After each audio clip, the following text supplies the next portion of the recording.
Assalamualaikum warahmatullahi wabarakatuh. Kami dari kelompok 8 akan menyampaikan materi yang berjudul epistemologi, cara mendapatkan pengetahuan. Yakni yang pertama, secara etimologis, epistemologi berasal dari bahasa Yunani episteme yang mempunyai arti pengetahuan atau kebenaran. Logos juga berarti pikiran, kata, atau teori. Dari dua pengertian tersebut, dapat dipahami bahwa epistemologi adalah ilmu pengetahuan tentang pengetahuan. Dengan demikian dapat dipahami bahwa epistemologi membicarakan dirinya sendiri, membedah lebih dalam tentang dirinya sendiri. Selanjutnya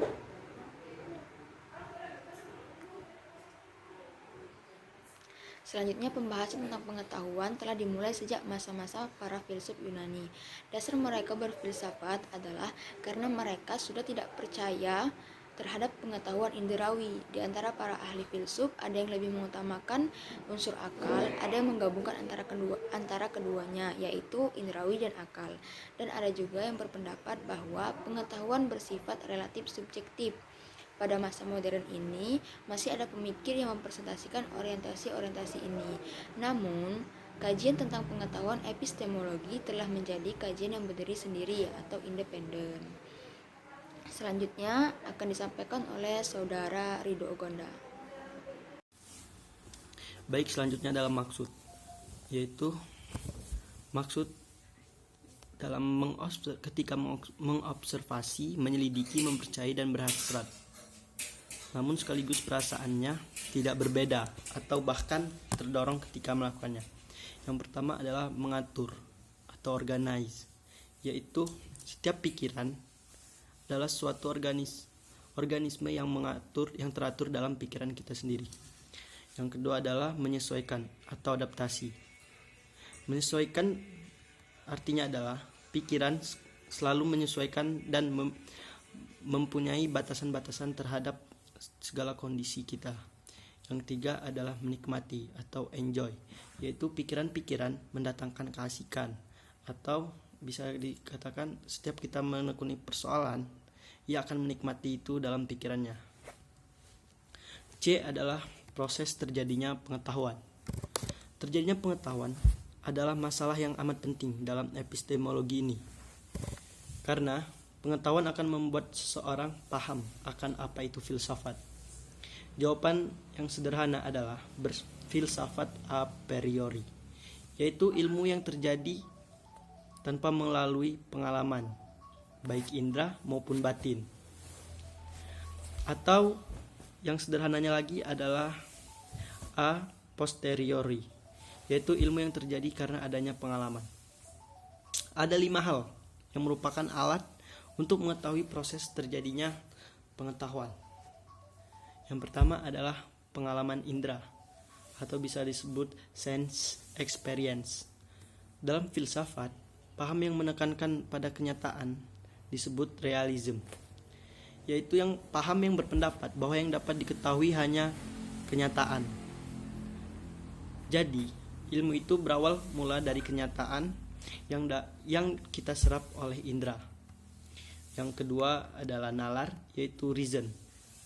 Nalar adalah salah satu corak berpikir dengan menggabungkan dua pemikiran atau lebih dengan maksud untuk mendapatkan pengetahuan yang baru.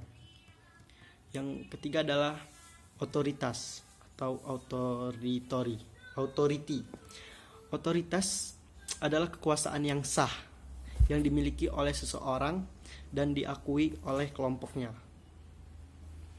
Dia, atau bisa kita sebut, dia bisa melakukan apa saja karena mempunyai kekuasaan. Otoritas menjadi salah satu sumber ilmu karena kelompoknya memiliki pengetahuan melalui seseorang yang memiliki kewibawaan dalam pengetahuannya. Yang keempat adalah intuisi, yaitu kemampuan yang ada pada diri manusia yang berupa proses kejiwaan tanpa suatu rangsangan atau stimulus yang mampu membuat pernyataan yang berupa ilmu. Yang kelima adalah keyakinan atau faid. Keyakinan adalah suatu kemampuan yang ada pada diri manusia yang diperoleh melalui kepercayaan. Maksudnya adalah kita bisa apabila kita percaya. Sekian dari saya, kemudian akan dilanjutkan oleh saudara Lutfi. Bismillahirrahmanirrahim. Assalamualaikum warahmatullahi wabarakatuh. Perkenalkan, nama saya Muhammad Aziz. Di sini saya akan menerangkan mengenai cara mendapatkan ilmu atau epistemologi. Metode ilmiah merupakan prosedur atau cara dalam mendapatkan pengetahuan yang disebut ilmu, di mana ilmu merupakan pengetahuan yang diperoleh lewat metode ilmiah. Metode ilmiah merupakan ekspresi tentang cara bekerja pikiran yang diharapkan mempunyai karakteristik tertentu berupa sifat rasional dan teruji, sehingga ilmu yang dihasilkan bisa diandalkan dan juga terbukti kebenarannya. Kata metode berasal dari kata Yunani, yaitu metodos, sambungan kata depan meta yang berarti menuju, melalui, atau mengikuti, dan kata benda hodos yang memiliki arti jalan, cara, atau arah.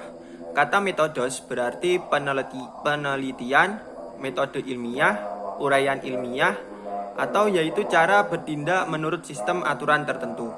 Sementara itu, metodologi berasal dari kata metode dan logos, yang berarti ilmu yang membicarakan tentang metode-metode. Melihat dari pengertiannya, metode bisa dirumuskan suatu proses atau prosedur yang sistematik berdasarkan prinsip dan teknik ilmiah yang dipakai oleh disiplin ilmu untuk mencapai suatu tujuan. Alur berpikir yang tercakup dalam metode ilmiah dapat dijabarkan dalam beberapa langkah yang mencerminkan tahap-tahap dalam kegiatan ilmiah. Kerangka berpikir ilmiah yang berintikan proses logiko, hipotetiko, dan verifikasi. Ini pada dasarnya terdiri dari langkah-langkah sebagai berikut. Yang pertama yaitu perumusan masalah. Yang kedua yaitu penyusunan kerangka berpikir dalam pengajuan hipotesis. Selanjutnya yaitu perumusan hipotesis.